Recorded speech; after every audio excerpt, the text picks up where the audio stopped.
Okay, it's been a while since we've been doing the Halloween movie retrospectives. Let me get this fucking shit off here so you can see me. Welcome to the Shape of Horror podcast. I'm Bud. Um, so it's been a while since I've completely broken down a Halloween film. We did Halloween 6. It was in June, I think. It's right before I went to Jamaica, and I had to put it down for a little bit. Things are busy, but we're back, and I'd say this is an exciting one, because we're going to be doing Halloween H20, which, at the time was kind of a return to normalcy. So before I really get into it, we'll let some people kind of stream in here. Blake, thanks for tuning in. He loved H20 when it came out. We're going to get into all of that. Allie, she says she too. It's still a fun movie. She remembers the first time she went to the movies to see it. I think a lot of people who are going to be watching this tonight, this might have been the first that they were able to see in the theater. Wasn't my first, but for a lot of people it was. So I'll certainly see why a lot of people have that opinion. Nick Push's horror channel, H2O, more like H2 Blow. Am I right? I don't know. We'll find out. Uh, I thought they did a great job explaining what happened to Michael after the hospital. It was kind of vague, but we're going to get into it. Looks like we have 6 watching, so I'm going to go ahead and put this up here. Nice little thumbnail I made. I'm pretty proud of this one. This to me, this photo right here kind of tells the tale of Halloween H2O. It's a movie of triumphant returns and massive technical errors, which we're going to get into it, but this right here is really brings that home when we talk about technical errors. So let's get back at let's go to how we got here. So as we all know, I've talked about it a lot. Horror as a genre in the mid 90s was bad shape, guys. Bad shape. Not making any money. All of the franchises, like, they sucked all the teats dry. Horror was bad. And then a little movie comes along called Scream, would change the game overnight. And, all of a sudden horror is profitable. It's a $10 million budget for Scream. Thing's making over 100 million. So horror is back. So, you know, they can't get them out quick enough. They've come up with a new formula, nice young cast of, not 30-year-old losers, but 20 somethings who actually looked the part. So they had a formula, but they didn't have enough material. So they had to start kind of recycling some of these older franchises through the new cookie cutter way of doing things. And one of the first, in 1998, was H2O. But where was the Halloween franchise? Halloween 6 came out in 1995, and it was a critical commercial disaster. It was over. They were starting to they were going to take Halloween straight to video, believe it or not. And they had a couple of things going on. A script called Halloween, the Lord of the Dead, which was, I think, a Daniel Farron's idea, where he would have brought Tommy Doyle. It would have picked up after Halloween 6, and I don't know, had Tommy Doyle going somewhere. Stupid, terrible. And then they had a Halloween 7, Two Faces of Evil, which was written by Robert Zappia. It was going to be straight to video. And believe it or not, some of the elements from this script would actually make it into its way on H2O as we know it. Uh, they were going to do a copycat killer here, which I think when we watch H2O, I think you can see them laying the tracks for that. Fucking dogs, man. They were laying the tracks for that, and obviously changed. And then they had one called Halloween Blood Ties, and then would you guys be mad if I just murdered dogs on this live stream? Just held them up and killed them, strangled them? I can't do that. But anyway, where was I? Oh yeah. So Jamie Lee Curtis, she's a very savvy, smart business woman, and she saw an opportunity. She saw horror was getting big again. It was the 20th anniversary of Halloween. So she threw a hat in the ring, and the rest is history. I think they tried to get John Carpenter back, but he is a dumb business person. It didn't, ask for too much money, try to break the budget or whatever, and he didn't end up coming back. So what they did was they went to Kevin Williamson, the hottest name in horror after he wrote The Scream, set off a new franchise. I mean, he was doing Dawson's Creek. He was the go-to guy. He's a big Halloween fan. Scream paid a lot of homage to Halloween. So they went to him and say, "Hey, can you write us a treatment?" He's like, "Of course I can." He bangs it out, and then they took some of their ideas from some of these other scripts that they have, and boom, we have Halloween H2O. And Halloween H2O, it got a bigger budget than I think any Halloween prior to it, including we know the original was made on like what, $500,000. Halloween H2O got $17 million budget. But with all of these things, horror being hot again, Jamie Lee Curtis being back for the 20th anniversary, Kevin Williamson, the hottest writer in horror, would this all translate to a huge box office success? No, it did not. Um, Believe it or not, the overall gross worldwide for Halloween H2 was only 75 million. So you figure in the $17 million budget, and then whatever it costs to promote this thing, which tens of millions of dollars, I'm sure. This thing wasn't too. It was profitable, but not too profitable. Let's find out where it was good and where it was bad. So the Dimension Films. Is it me, or does anybody else miss the Dimension Films logo going up before a new movie? It's kind of missed. Dimension Films did a lot of stuff back in the 90s, back in our day. Missed this logo. But this movie starts off, we get the familiar Mr. Sandman that they played in Halloween 2 that came synonymous with the Halloween franchise. So they started off strong with Mr. Sandman playing. We get a little taste of the Halloween flair. A mother with her kids carving up a pumpkin. What's more Halloween than that, right? But then we kind of zoom in. You can see it's Halloween, and we're in a town called Langdon, Illinois. Where the fuck is that? It's not Haddonfield. This is supposed to take place in Haddonfield. But this is in Langdon, Illinois, and we find out it's on October 29th, 1998. Um, and this is a familiar face. This is Nurse Marion. Well, we know her as Marion Chambers, but in this movie, she is Marion Whittington. She get married, change her name because she's hiding. We don't really find out, but she strolls up to her house and she's got some broken glass. That's not good. Break-ins, all these kids these days. But she's spooked enough, and she runs over to the neighbor's house and looking down. What the fuck's going on here? She's got her trademark Marlboro cigarette hanging from her mouth.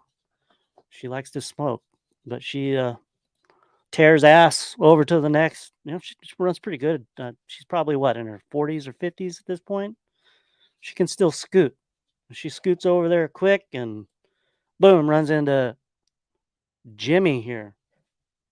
So Steve Miner directed Halloween H2O. He directed Friday the 13th Part 2 and Friday the 13th Part 3, which, did introduce the white hockey mask that we know for Jason. So nice little callback to that. I guess I'm going to guess it was a callback to that. Friday the 13th. I can't see any other way. But underneath, it's a familiar face. Well, maybe he wasn't so familiar back then, but Joseph Gordon-Levitt, he's had a pretty long, extensive career.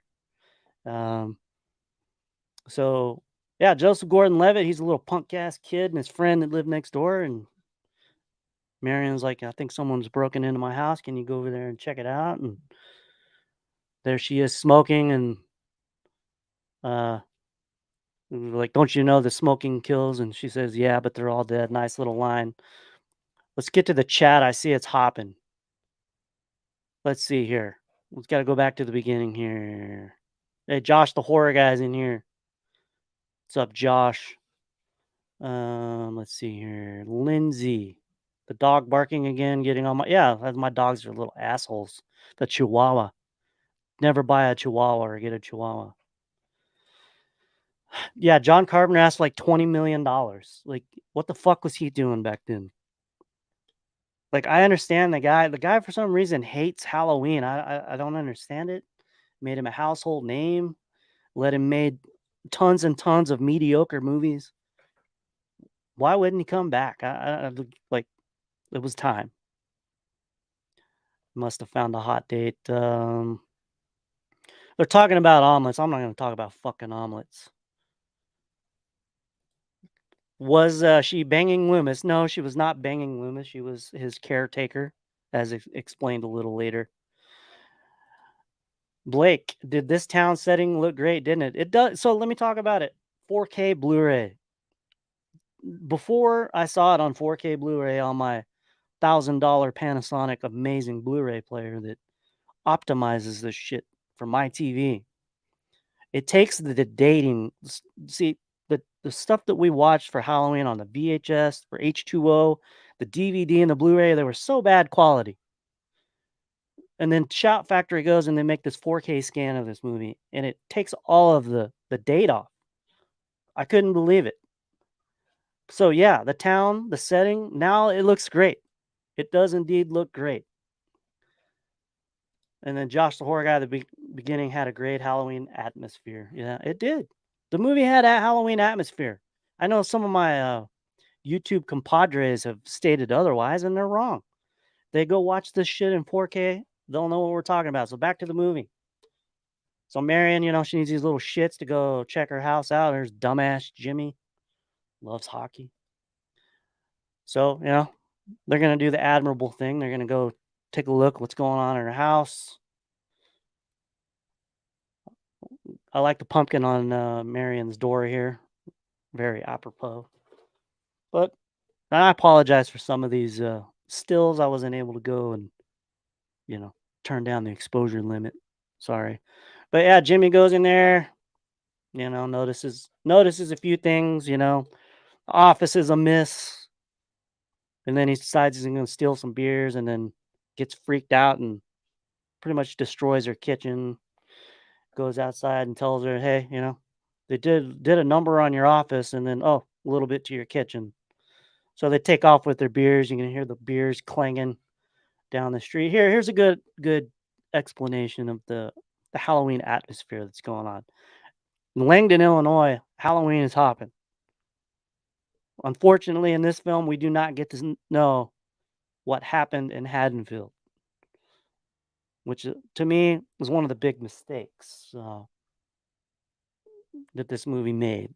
But we'll get into that. So Marion, she's still safe enough. She goes back into her house, hears some things banging around, goes into the office, grabs the flashlight, notices, it's ransacked.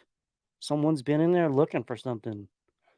And we get a nice little callback to Donald Pleasance. Sadly, this was the first Halloween film that he wasn't able to be in, other than Halloween 3, but, that wasn't his fault. But he died, and they have nice little callbacks to him. And there he is. And then there's this. There's the file that's just laying out on the desk, the Laurie Strode file. So whoever's ransacked this house, obviously looking for info on Laurie Strode. So, she starts hearing things, and then here's where we get our first shot of the shape and what will be a roller coaster ride of Michael Myers' mask in this movie. It's hard to tell in my photo here which one this is. I think it's the ugly alien-looking K&B mask. I might be wrong. But it's kind of a creepy little shot here. He's in the house. The electricity's out. Just not good news going to happen here. But she's freaked out. And so she's like, fuck it, I'm gonna run next door to Jimmy and oh, what's his face? And it's a house of horrors here. Jimmy has his ice skate just rammed straight through his face. Bloody stuff. His friend, man, he's like got his hands nailed to the door. And then here comes our money shot. Our first close up look at the shape. And it looks, here's part two of the mask. He's wearing the Halloween 6 mask. This is the Halloween 6 sculpt of the mask that they use in that one. And I'm just going to go out on a limb here and say that they probably would have been okay if they'd have just stuck with this mask all the way through. The mask, really good mask. Over Halloween 5, big improvement. So I don't think anybody would have had much of a problem if they'd have just gone forth with this mask. But yeah, Michael, he walks in and he knows right where the butcher block is, right? Grabs him a knife, get a nice look of his coveralls here. Pretty good color. I think they look pretty similar. The unfortunate thing here about the shape is, they hired a stunt man and they didn't really, that's one of Steve Miner's failings as a director in this is he didn't give him any direction. And so he just kind of sauntered around and just had his head down the whole time. Pretty strange, but he, takes a couple swipes at Marion right into the nice wood floors. The cops pull up next door, Jimmy and his pal, they called the cops. They didn't get a very quick response, sadly, here in Langdon, Illinois. These guys haven't seen action in years, obviously, but next door, Marion, she's in a fight for her life. And here's a good shot of her. You notice, you can tell the dummy knife here. That's one of the things about 4Ks. You can see all the things you're not supposed to see. You can see the dummy knife where it just kind of goes around her neck. You can kind of see the welding bead. But, it's all right. Because the very next shot, she's getting her throat cut. And I think this is yet another mask, a third mask that they've introduced to this thing. I think this is the one that they settled on and they decided they were going to use this one when they went back to do a bunch of reshoots where they decided to spend the money, do the reshoots. This was the mask. So Michael kills Marion. She's dead. So they kind of followed the Scream pattern where they had a big opening scene, introduction to the killer, big opening, shocking kill. Nurse Marion. But Michael has all the information he needs and he decides to steal the nice car here. All you car people, you might know what that is, but Michael is loose and, the next shot, it's raining in Langdon. I guess it's early morning and the cops are, they're showing up, found the carnage. And they're talking about how, oh, this is Dr. Loomis's house. And this guy, he old enough, he was there, teenager when Judith was killed. And this is the only mention Haddonfield gets. I'm going to call down to Haddonfield and give him a courtesy call to let him know that, this could be Michael. And of course, we get a look at Loomis's office and he's obviously been tracking Michael Myers. So we now know that Michael Myers is alive after 20 years. And obviously, Loomis has been tracking all these murders and connecting the dots and thinking, hey, this is Michael Myers. And this is where I got my idea for the next Halloween movie between Halloween 2 and H20, because obviously Michael's been busy. And this is where we get all the credits. So we hear the new Halloween orchestral booming score, and we get the Dr. Loomis voiceover. Tom Kane provided the voice. He pretty much recited the entire Loomis speech that he gave to Brackett when they were walking through Myers' house. It was a nice little callback. Kind of sounded like him, but we get all the credits, and let's get back to this chat and see here.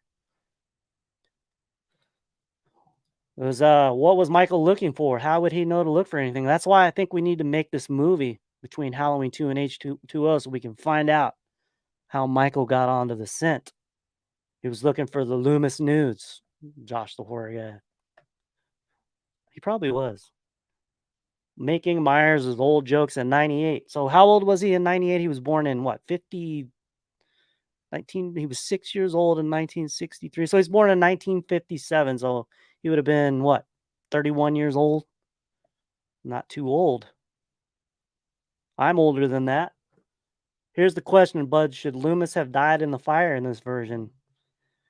No, because it would have kind of I know they forgot that they this was the first Halloween movie where they said, "Hey, let's just pretend like all this shit didn't happen." So they forgot Halloween 4, 5, and 6.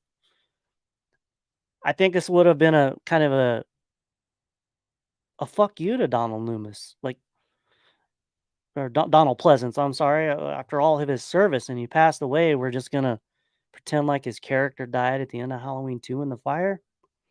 No, I like the idea that Nurse Marion had been taking care of him from his injuries and that he continued his pursuit of Michael Myers. We can fill in the blanks later. Yeah, excellent question. Allie, she loved seeing Nurse Marion killed. I thought it was kind of sad. The beginning did have a nice suspenseful pace to it. It had a very Scream-like opening, very Scream-like. And that was one of the things that they did well in this movie, even though 3 different masks in that opening. What the fuck? The friend guys from Can't Hardly Wait. Yeah, a lot of people from that.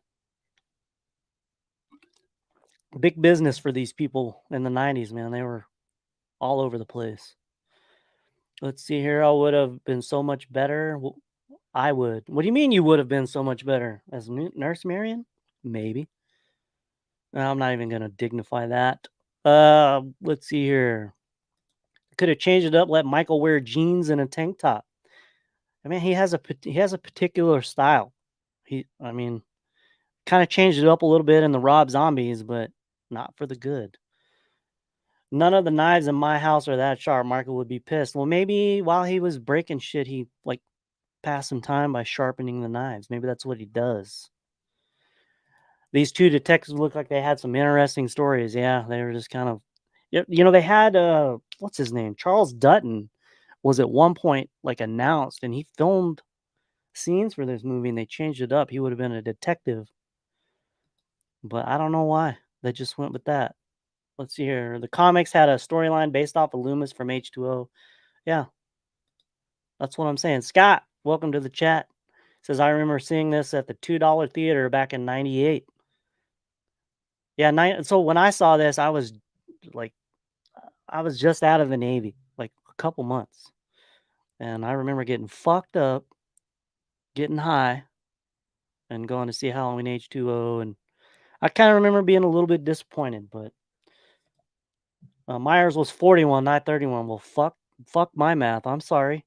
I'm still older than that. Well, that's okay. Let's get back into it.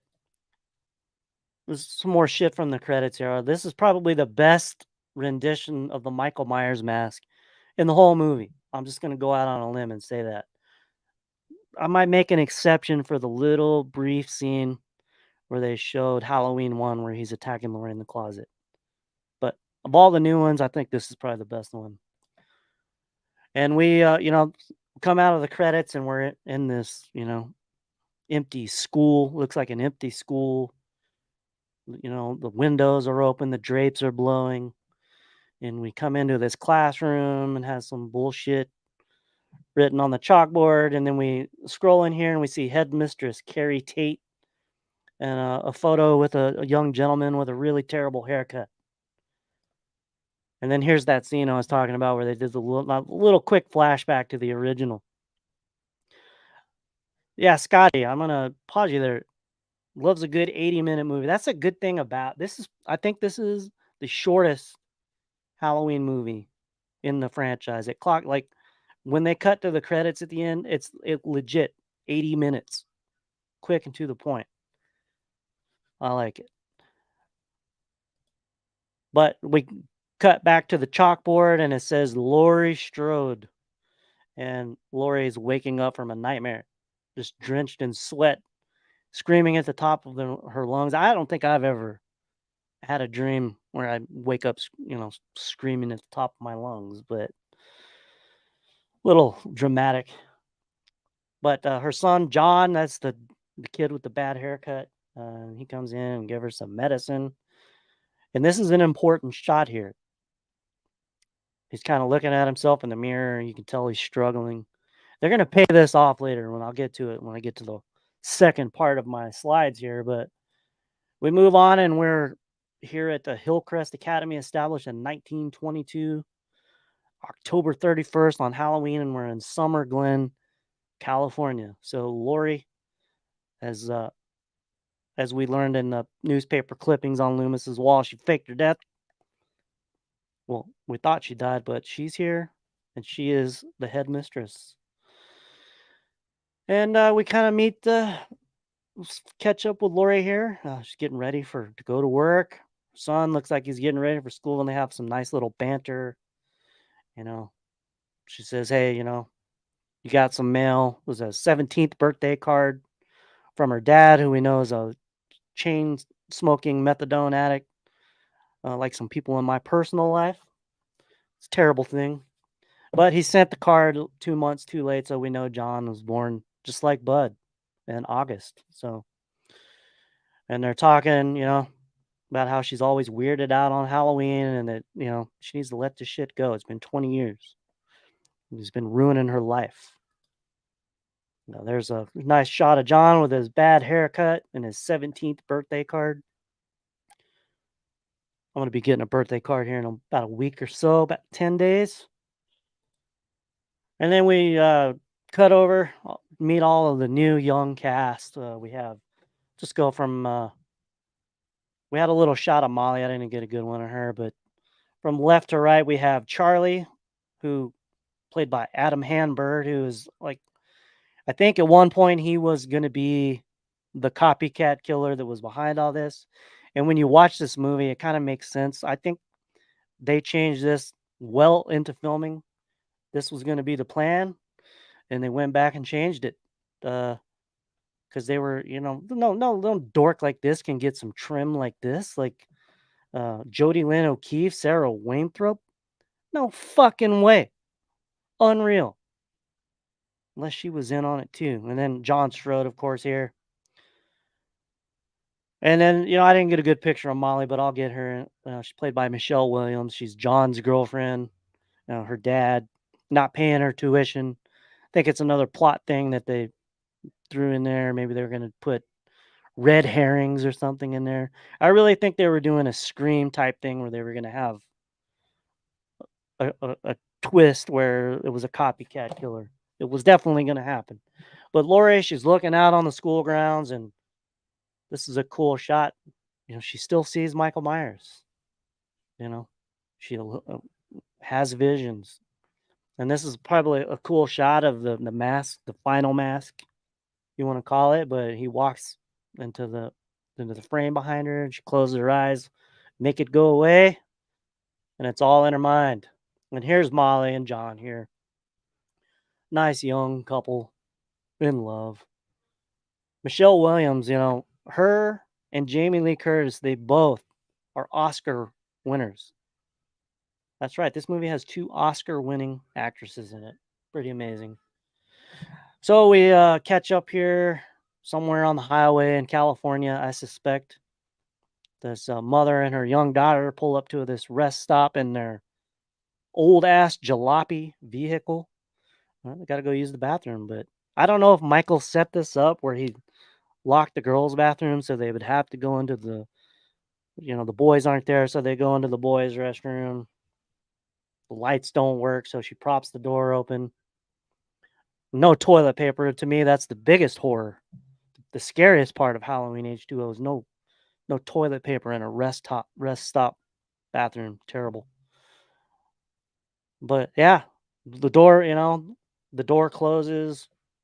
She senses they're not alone in there, and then of course there's the shape, and he's looking around. He steals her purse, looking for her car keys. But he's a nice guy here. He doesn't harm like on Halloween 2018, where he just straight up destroyed Aaron and Dana in the bathroom. He didn't. He took some mercy here and just stole their car. Here's the badass car that he left, and then took off in there jalopy. Just what a trade-off there. And that's gonna. Let's get back to the chat here before I go into the second part. Let's see here. Where was I at? It's not my birthday yet. It's on the 23rd, but you won't forget. You won't forget. Nick Push, Jamie Lee Curtis gives her best performance in the franchise in this movie. I agree. This was her trauma, Laurie Strode trauma opus. Like she should have just stopped there and done something different for 2018. Just make Laurie like successful and she's forgotten all about it. But no, that's what happens in the Halloween franchise. They recycle the same bullshit over and over. So let's see here. He's the same kid who played young Alan in Jumanji. Who the what's his name here? Charlie? I need to go back and watch that. Don't really remember it. Gotta roll doubles to get back right, Josh. Let's see, of course. Michelle Williams was so hot. Yeah, she was. Be right back. Going to get your nipples pierced. Why are you ruining all the lines? You're ruining all the lines. Let's see here. This one scene I hated. Which one? The one in the bathroom? You didn't like that scene? Let's see. Plenty of times there was no paper. I just pulled my pants up, pretend it didn't happen, and go about my day. Ignore the flies. My dad always said if you zip up your pants, the flies won't fly around your face. So public restroom makes me paranoid. Yeah, I don't like using public restrooms myself. Michelle Williams should do more horror movies. Yeah. But she's into the artsy fartsy stuff. She's a good actress. She's way better than Halloween. Charlie was in the Jodie Foster movie Little Man Tate with the John Tate. All right, so we pick back up. Laurie's addressing the school. They're getting ready to send these kids off on Halloween for the weekend. Bud, try the lemon lime prime. I have some. I do. I have some. Public restroom had one of the best shots with him turning in the mirror. Yeah. So she's addressing the school. These kids are getting ready to go off to Yosemite, where nice little mountain retreat for the weekend on Halloween, which to me sounds like a blast. But for some reason, she's looking very stern there, like the stained glass in the back. But these kids, they don't want to go to fucking Yosemite. John, he kind of feels like he's not going to be allowed to go because his mother won't let him do anything on Halloween. So talking about having a little get together, talking about roaming. I think they said roaming orgies, but I think they meant Roman orgies. But she's reading the riot act to them about going. And then we cut to her going into her office and we see her secretary here. This guy here is the guidance counselor. This is Will Brennan, played by Adam Arkin. He's to me one of the most annoying characters in this thing. I like again another red herring. I think that they are setting up, like they're setting up red herrings throughout this thing for their copycat killer reveal that they abandoned. And he was clearly one of them. But Norma, you remember her, right? That's Jamie Lee Curtis's mother from Psycho, Janet Leigh. Nice to see mother and daughter in the same movie, but she's telling her, you got budget meetings, and Will and the bus in, and that obviously these two have a thing and they're making out. And this movie is just basically him just trying to understand, pretend like he wants to hear and understand her problems, but he only wants to fuck her. Let's be honest. That's all Will Brennan is there for. To be a red herring and to get in Carrie Tate's pants. But we get a kind of a wider view of the gate. This is going to come into play later, and we meet another new character, LL Cool J playing Ronnie, the security guard, who has a fetish for porn. He likes writing porn fiction. I don't know if he's writing a script, but he's talking to his girlfriend or his wife, reading out all his cheesy lines about tumultuous round melon breasts. And she's trying to tell him, you're a security guard. You need to start taking your fucking life seriously instead of writing all this shit. and he's just in here reading off his porn, and then old John here, this guy has to think on his feet. His mother has him under lock and key, but they have a party to plan, and they need to get off, go have a little off-campus lunch. And LL Cool J believes this dumbass with the terrible haircut. I mean, look at this thing. I would have kicked these two straight the fuck out of there. Say you're not getting out of here, but they guilt him, and of course he opens the gate, tells him, "Hey, comb your hair." And these two are off to go have a little off-campus lunch. And Wilbrin and Carrie, they were talking earlier about how they're going to meet for lunch at 1 o'clock. But here we get a nice look at Summer Glen, California. Kind of looks like Haddonfield and Halloween 4, Halloween 5. Vincent Drug. I might be wrong, but I don't know how the streets are always wet in these movies. But pull up. People are having a good time. The kids are out dressed in their costumes. Um, and she pulls up to go get a little bit of lunch. But she has another one of those visions with the Michael Myers with this is the final mask here. This is the good mask, according to these people. You're right, Blake. It was a good setting. But she's still having the visions here. And then they had, I don't know if I got it in here, but they had a nice little callback to Scream, right? Right. There's a guy in a Grim Reaper, and then there's a girl, blonde-headed girl. She has blood all over her shirt. To me, that was a little callback to Scream. I wish I'd have gotten a screenshot of it, but yeah, it was a little one of many shout outs to Scream. But they're meeting, she's having her liquid lunch. She's kind of starting to open up a little bit about how she has a secret about something happened to her. And he's, pretending to be invested in this, but we know he's just trying to fuck her. And she chug a lug as many glasses of Chardonnay she can before she has to go back to her job and worry about getting through Halloween for yet another year. But now John and his buddy, they go, I don't know what they stole. It looked like a bottle of wine, just one bottle of wine. Seems pretty light, but of course they get caught, and Lori's shocked to see her son has disobeyed her rules and is having a little bit of off-campus lunch. And she reads him the riot act here. What the fuck do you think you're doing? And then they, kind of give a little bit of backstory that, Lori, Michael was presumed dead in the fire, but she didn't exactly stick around to see his ashes. So now we know for sure that they never found Michael's body, and kind of explains a little bit of her paranoia for all these years because she doesn't know for sure. And she's just asking for one day from John.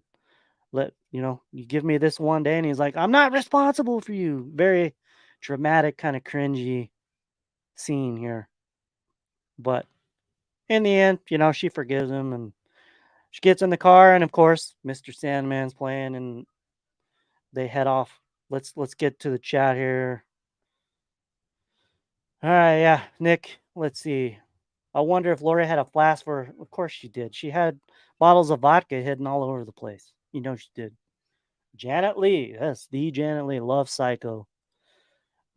Love Will's character. Of course, Nick finds him charming because I think you're just a romantic.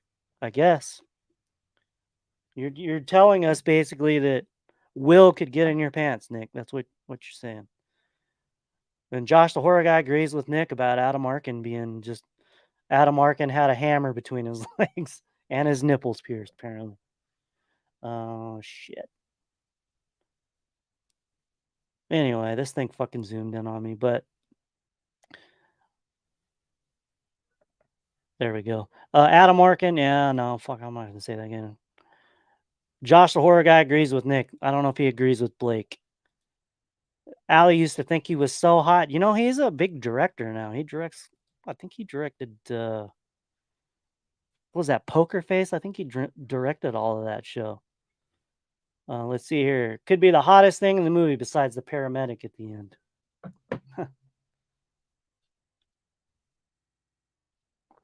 LL Cool J was writing 50 Shades of Grey. That's right. What's her name ripped him off. Great setting. The streets are like the ladies, wet. Well, most of them, anyway. Especially when they're watching this. Okay, question for everyone. She's pounding drinks. Does she do this all the time or just in October? No, this is an everyday thing. All the time. Let's see here. Just October is my thought, but John makes it seem like it's constant. Yeah, it probably is. The Gaga video. I don't know what you're talking about. All right, we get back to this. Lori pulls out, and there's this just unassuming jalopy here. Just has a lot of rust spots on it. You think a woman with her head on a swivel might notice this green piece of shit to just pull out right behind her. I don't know, man. Just the thing. But then they pull up into the drive, and then still, she doesn't notice it. Like, what the fuck's going on here? She's all like freaking out all day, and then this fucking creepy car, who I would believe Michael Myers is in, pulls up behind her, and nothing but, she's yelling at Ronnie, and then John's like, I'll go get him. But here's a shot. You can see the outline of the shape. Like, I'm kind of stunned that she doesn't notice it. He's not in the. Why is who in the back seat? Lori, yeah, Scott. Lori was drinking and driving. So I guess the jalopy pulls off. Everybody pulls in.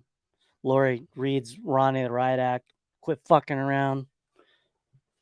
You need to keep your head on a swivel. I've probably said that like 10 times tonight. Do not say that again, bud. So we catch up with Molly. She's doing dishes. And we're introduced to the dumbwaiter, which is going to play a little bit of a role. And from right here, folks, from right here, this movie races to its conclusion. Like, this shit all takes place in the span of 30 minutes. All this stuff I'm about to throw out.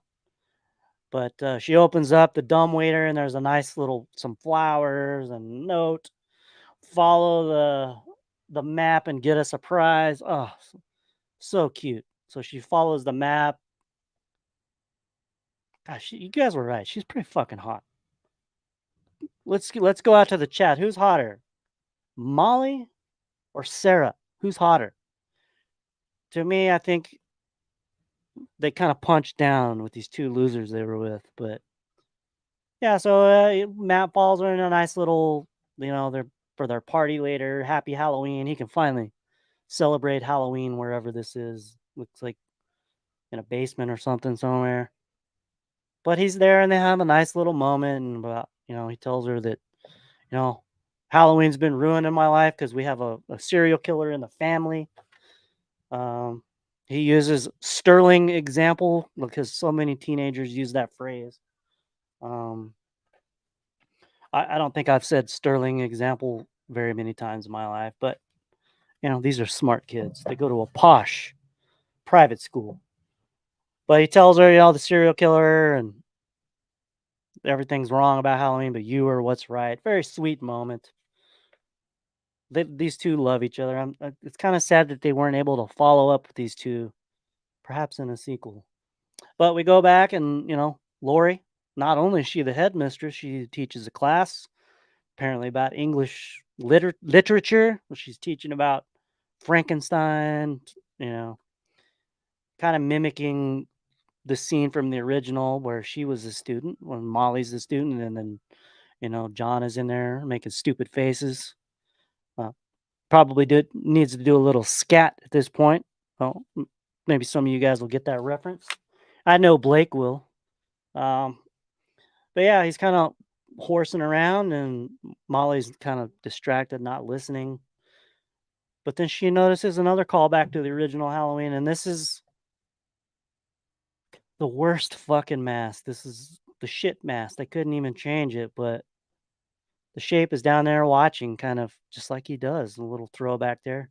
This is about the only scene, I think, where the actor or the stuntman, Chris Duran, playing Michael Myers, where he didn't fuck anything up. Can't fuck this up, right? But Lori, she's had a change of mind. So she's decided, you know what? I have to let him go. It's all in my head. Here's your permission slip to go to Yosemite. And he can't believe it, But of course he's not going. So we cut. All the short buses are leaving for Yosemite. Not a lot of kids going. Then we have a nice little scene where Jamie Lee Curtis and Janet Leigh, I think her character's name is Norma, where they kind of scare the shit out of each other, and then they have a nice little moment where Janet Leigh kind of gives her kind of a little bit of maternal advice. Very, very sweet moment. And then I don't know if you guys ever noticed this, but when Norma's walking to her car, this is the car that she drove in Psycho, the exact car, same license plate. They play a few little bars of the Psycho theme. I thought it was a really cool touch.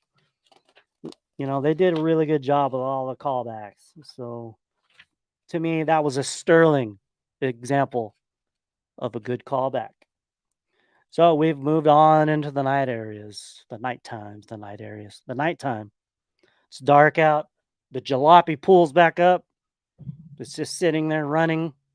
Nobody behind the wheel. And Ronnie keeping I can't say it, being more aware, decides to go investigate. And we get, apparently he has really terrible hearing because the shape swiftly walks by him. And then Ronnie's like, goes back into the shack here, and we get a couple of it's call back to the original Halloween with Annie, where she's in the laundry room. The shape's kind of lurking around outside the window. Thought this was really good stuff here.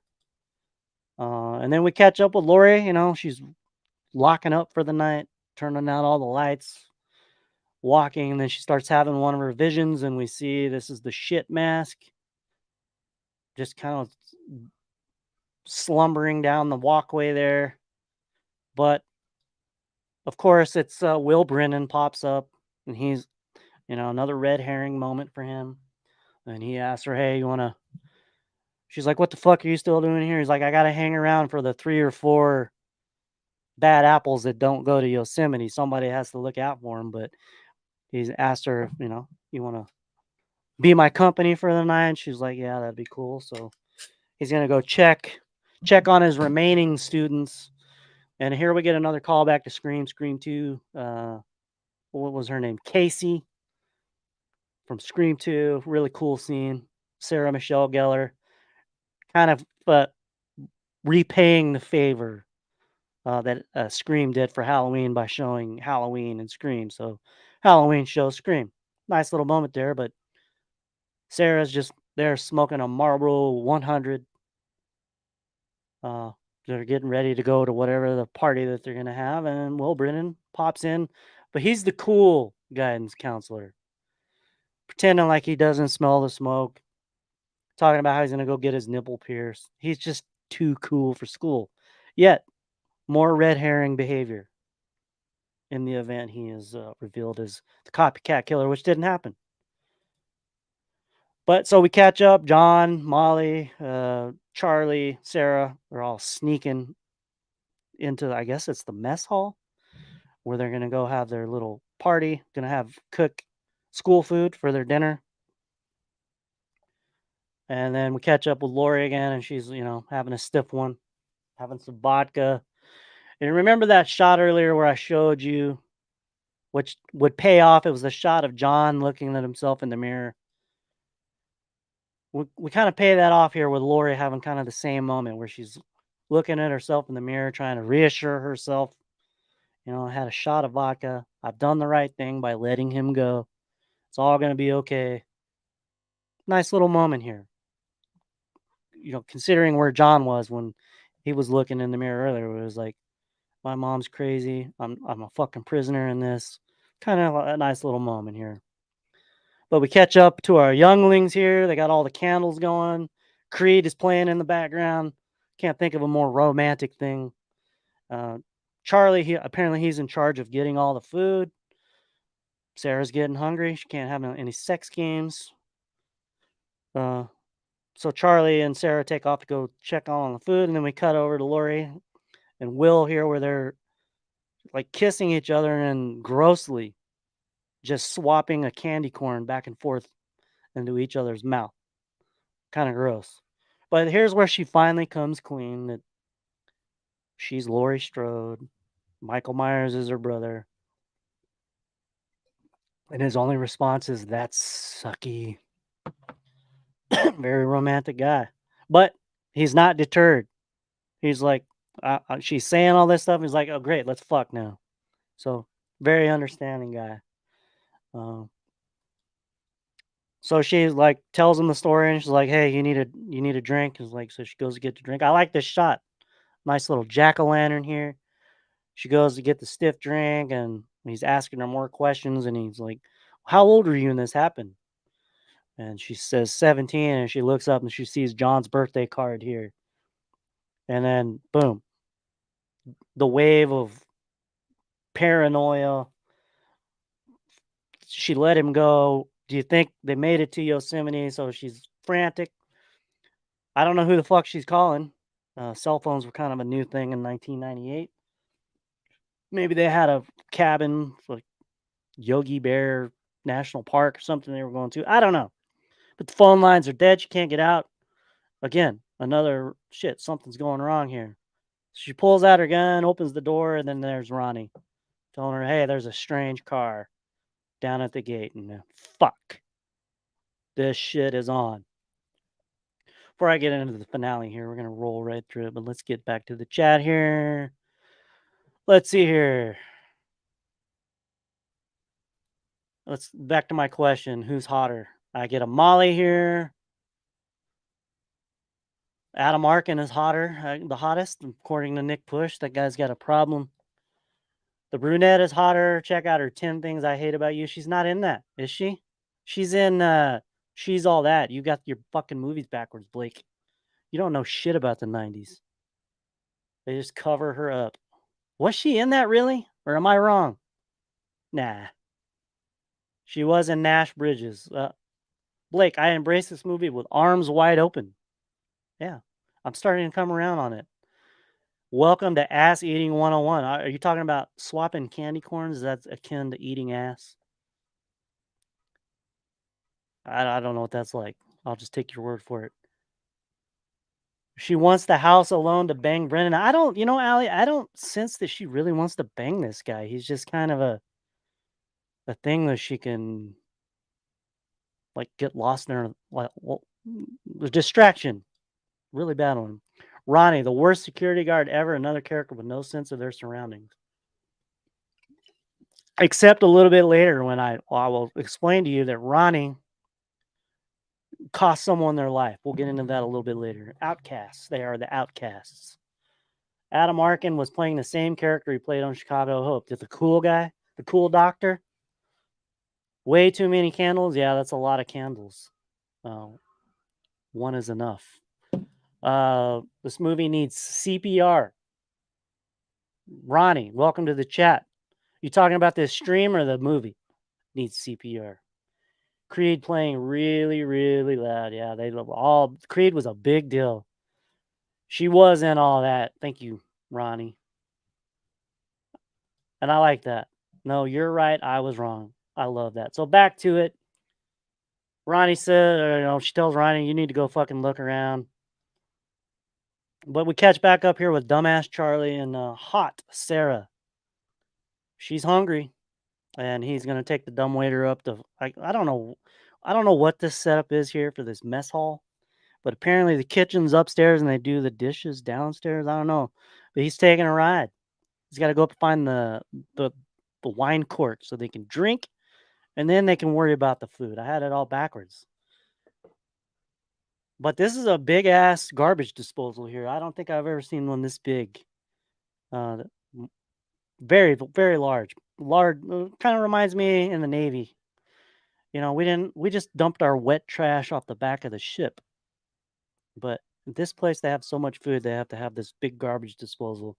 So they give us a nice little scare moment. Charlie looking down. Look how big this opening is. It's like you guys remember baby Jessica? Like this is big enough for her to fall through back in the 80s. That's about the size of it. But he's looking down there and he's going to take a chance. He's like, fuck it, nobody's around. The switch is off. I'm going to reach my hand down there. And you guys were all thinking it like I were.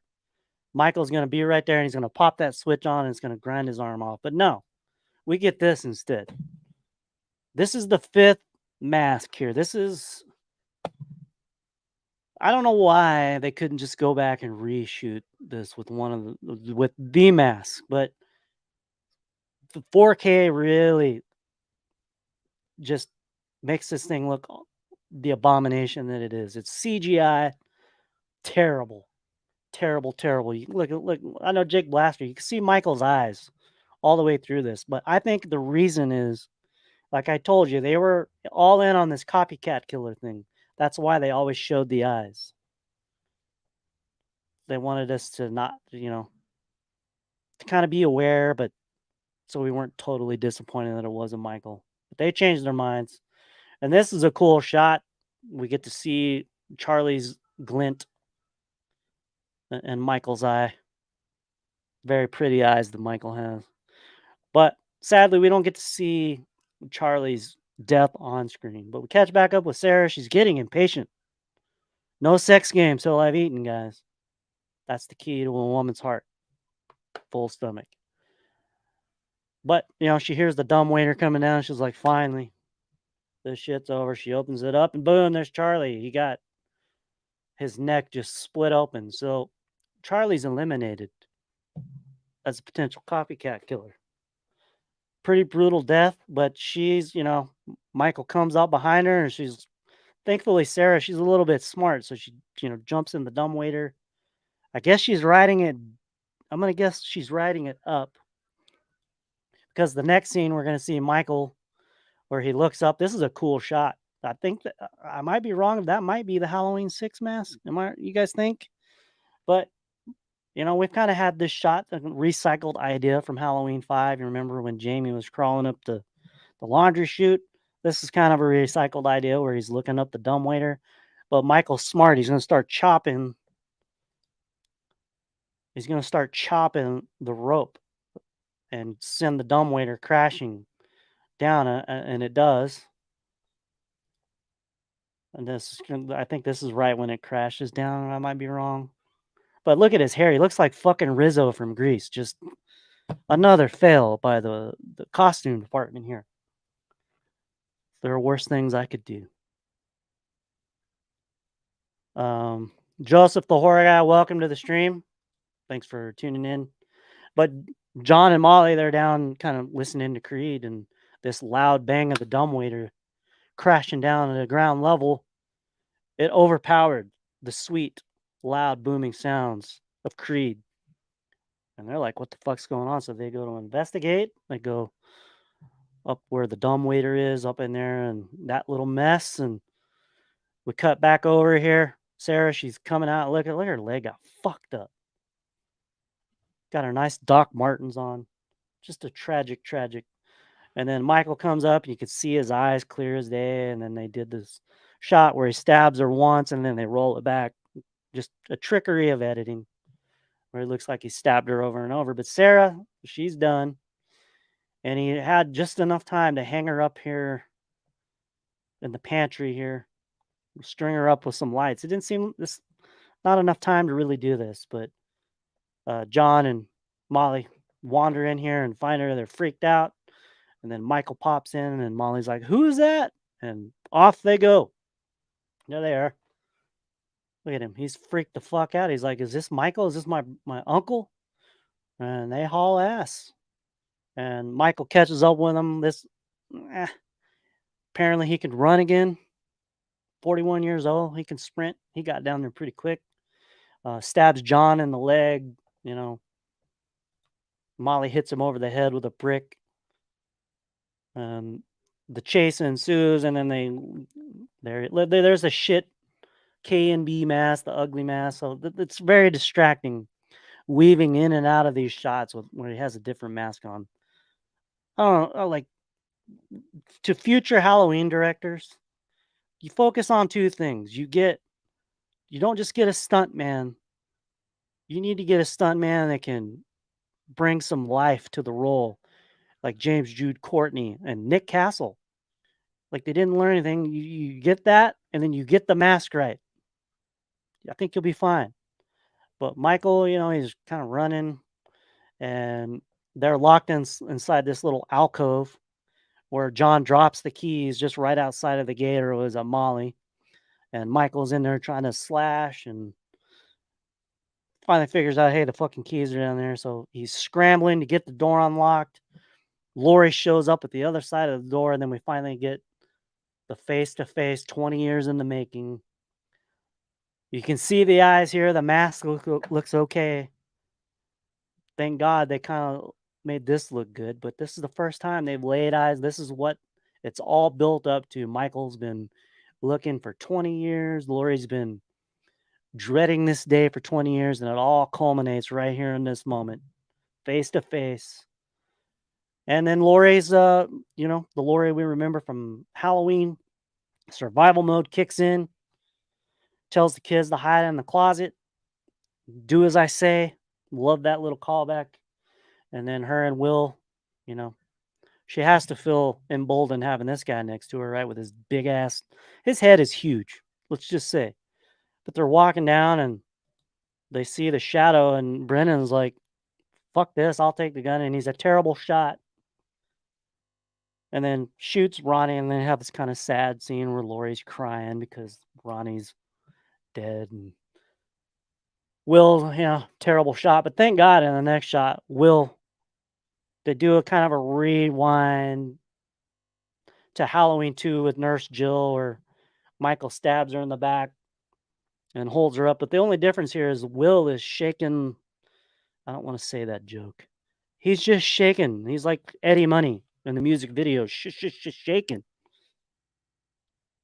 I don't know if that's what it would be like, but Michael, fucking look at the strength on this guy. Lift this 250-pound guy up as I'm shaking and baking. And then the search, the chase. Let's get back to the chat here. Let's see here. You're doing good with this, bud. Thanks. Is it confirmed that she died? Who are we talking about? Sarah? No, she was dead. It's a flesh wound. Sarah will get over it. Joseph, I know it's Michael Myers, but at one point it was not going to be Michael Myers. It was going to be a Scream ripoff with a copycat killer. Joseph wishes he could have seen it in the theaters. Yeah, they had the biggest audience probably for opening weekend that Halloween had in a long time. But let's get back into the chase is underway. Molly, she knocks him out with the fire extinguisher. Molly, John, Laurie, they escape down to Laurie's car, and they're this close to getting away. But Laurie's like, you know what? Fuck this. I have to face this demon once and for all. And then they have another callback to Scream where she tells John and Molly, go down to the Becker's house, just like in Scream, where they go down to the McKenzie's house, paying total homage to Scream. And she's like, go now, locks the gate, busts the rock on it. Nobody can get in. Busts open the axe box, and this is probably the coolest scene in the movie, where she's screaming Michael's name, where she screams Michael. It is an amazing. Yeah, Nick is right. It's an amazing moment. It's a very iconic moment, which is why they went ahead and ruined it when they brought her back for Halloween 2018. They ruined this moment. But she goes back up in there looking for this motherfucker, and then he does that bullshit where he lowers himself down with one arm. He repeated this in Halloween Resurrection, which we'll talk about on the next one. But incredible, Michael, he can lift up a 250-pound man, and then he can, just kind of hold himself up on the pipe just at the right time for him to slowly lower himself down. She stabs him a couple times. She takes a wound, I think, to her shoulder, which is the only damage that Laurie suffered in this movie. Unlike some other movies where, in the original, she was stabbed in the arm, then she fell down the stairs, broke her ankle. And then 2018, I don't think she would have survived that, but Laurie relatively unscathed in this movie. But they have a nice little scene where they're in the classroom here with all the tables. She's hiding on the tables, and we get this cool shot where he's standing on the tables. Looks pretty good here with the mask. Probably a good shot. Duran's always looking down. It made some sense to get this shot from down there. But Yeah, he's like throwing the table. She's running away. I think she stabs him with the flag. She holds up the hill, stabs the knife through. He stabs the knife through there. I think she gets the upper hand on him. Look at this. He's like, "Are you serious, bitch? Is this bitch serious? I wasn't ready for this. This is not what I expected 20 years later." But she stabs him repeatedly. He falls down very much like he fell off the porch there in Halloween, the original. But he falls down on these tables and he's seemingly dead. But you know, Gloria goes down there. She's got the knife. She's gonna do the final death blow. And remember, I told you about how Ronnie, in this moment right here, she was gonna kill that. She was gonna stab this motherfucker to death, like for good. And he stopped her. Ronnie stopped her, and in doing this, cost a paramedic his life, as we're gonna find out in Halloween Resurrection. So everybody, all the cops are there, all the first responders, paramedics are taking Michael's body out. Look, if you look right down here in the corner, you see the two paramedics. You can see his mask. That's the ugly alien looking mask he's wearing there. So another mask swap. But they get it right here. Gonna zip his ass up, throw him in the meat wagon. Another idea that would be recycled later in Rob Zombie's Halloween too, just throwing him in the meat wagon. But Lori, she's like, fuck this. I'm gonna commit grand theft auto. I'm gonna point a gun at the police and the paramedics, and she's gonna go steal this man and take this body and end it once and for all. And she's driving through the hills of Northern California, maybe to Yosemite. And then Michael pops up at her. He's like, "What the fuck? This bitch is still here." He's like, "Where the fuck am I?" hit a hit a cow on the way to the hospital. But as we find out in Resurrection, I can't talk too much about it. But you know, rather than if this is the paramedic, his larynx is crushed. Apparently, he doesn't know how to take off a mask. But she slams the brakes. They go flying down the hill. Lori is ejected from the car. Michael's ejected from the van. Here's where it gets ejected, and then she's going to hit it. And I think he jumps out of the way, rolls down the hill. She rolls down the hill, and then he's like comes up to the tree, and the van rolls into him. Which, let's be honest, that would be the end of it. He wouldn't be around to be checking his head, shaking the cobwebs out. He'd be done. And another callback to Halloween 5 where the car lights on fire. They did it again here. It's Halloween. They recycle the same ideas. But they have this little moment where he's looking into her eyes and, he originally in the script, I think that this ended in a pool on the school grounds where it had a cover that would go over it and he would reach out to her and say her name and she'd close it and he would drown. That was the original ending. But so rather than have him talk, which would have been stupid, thank God they have not had Michael speak. Well, they did in Rob Zombie's Halloween too, but in the movies that count, they never did. But he's reaching out to her. Hey, I'm sorry for all this shit I've put you through, Uncle. Right, Allie? And look at him. He's like, I got her. I fooled her. But no, she's not having it. She one swing, sharp axe cuts his head completely off. His head's off. This is the end. Lori, she's kind of, I don't know. I don't know. What do you guys think she's doing here? Is she taking over the evil? Because she's kind of breathing deeply, like she's kind of like Jamie Lloyd did at the end of Halloween 4 after she stabbed her stepmother. A little bit. But that is the end of Halloween H20. This is it. It's all over. This is the end. Michael Myers is dead. Laurie Strode's story is complete. And that is Halloween H20. So what, like I told you, when I first saw it, I was a little bit disappointed. Now, being able to see it on 4K, you know, I'm kind of turning around a little bit on it. When you take it in context with what David Gordon Green did with Halloween, you know, the 4K Blu-ray, which I have right here. This is probably the only piece of Halloween H2O, I own. I don't own any of those masks. I don't own any posters. I don't have a shirt. I don't have any of that stuff. Up until I think in a few weeks, the only way you could get your hands on this 4K, you had to buy it in a bundle with Halloween 6 and Halloween Resurrection. You had to buy all three just to get this one. And a lot of people out of those three probably only like this one. But Bud has good news for you.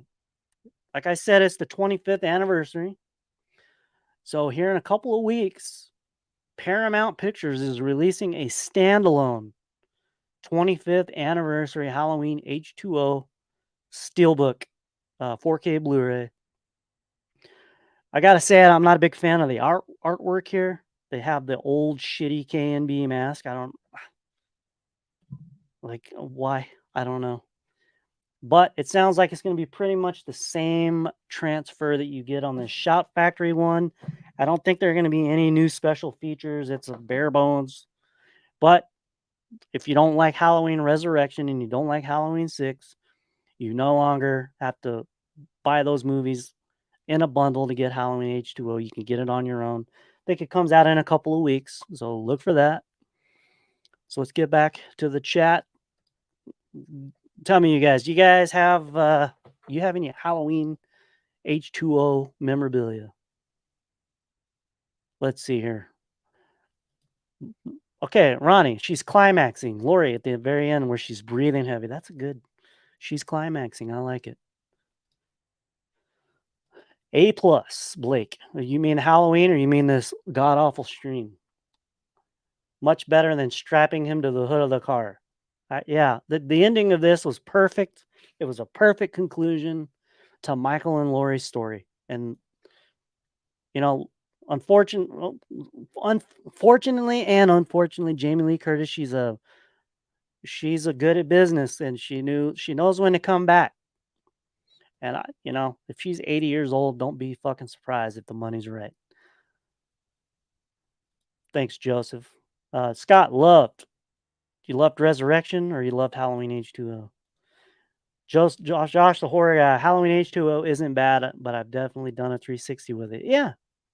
Now that you can see it on 4K, it takes a lot of the age off. You can kind of appreciate it a little bit more, especially, like I said, when you take it in context with what David Gordon Green did. Like, try to run that same story back, but Steve Miner, Kevin Williamson, they did it right. It's a 180. God, Blake, you're so right. Let's see here. But are you going to buy this for everyone in the chat? No. No. Hey, you'll be able to stream. I think you can. So if you stream 4K, you can already stream Halloween H2 on 4K.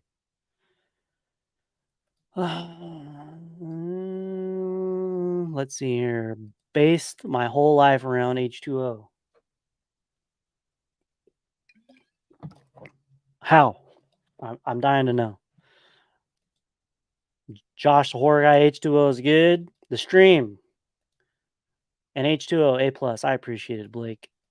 Surprisingly, I own nothing H2 related besides a VHS tape that was never returned to Blockbuster. You owe some late fees, sir. It's ironic because she took this movie for the money. She also came back for the money. She knows when the money is going to be maximized. That's one thing she's really smart at. And don't be surprised. I'm telling you. Don't be surprised. What is your ranking on Halloween H2O? I probably need to do an updated ranking video.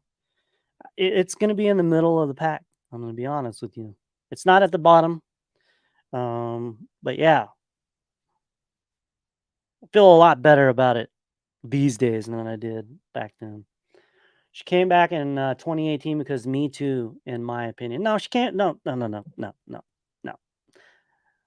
That's how she tried to promote this stuff. She came back for the money. Let's not kid ourselves. So let's wrap it up. I think we've gone well over an hour and 15 minutes. This was a lot of fun. So if you like what I'm doing here, please hit the like, subscribe, get notified. Let me get Nick Push's stupid comment off of here. Came back for anything other than money. Come on. But yeah, in terms of what's coming up on the channel, I've already started preparations for Halloween Resurrection. I've watched half of it. I've gotten half of the screenshots. And I got to tell you, Halloween Resurrection is in 4K. 4K does not make this thing better, unlike Halloween H20, Halloween 6, Halloween 5, all of those. Usually the upgrade in the quality of the picture and the sound really helps the movie along. And I'm sad to tell you that Resurrection, not one of those movies. It's a dull, drab, almost colorless movie, and a bad movie at that. But I'm gonna be doing that probably won't be next week. I think me and Nick are gonna do Take It to the Grave next week. Definitely plan on that. And I think maybe the following week I'll go ahead and get Resurrection out of the way and then make way for Rob Zombies for retrospectives on those. But that's what's coming in the future. So I want to thank everybody in the comments, everybody that's going to watch this later. I hope you enjoyed my retrospective of Halloween H20. Please, if you have the means to go watch these things in 4K, I highly recommend it because it brings a whole new level, whole new layer, makes everything look a lot better. You see things you never saw. Hold on, Entertainment Wizard. If H20 got a remaster that fixed the mask, improved the score, maybe adjusted some of the coloring and most issues many have with it, it would go away. I thought the 4K transfer we got did help with the coloring issues. Like I was trying to tell Nick, like it's a very dark. The 4K is a very dark picture, and I think that helped a lot. But you know, don't take it from me. I know you're a 4K guy yourself, but I think the 4K Blu-ray really helped this thing. But on that, thank you everybody for tuning in. I will see you next week for Take It to the Grave. Have a good night.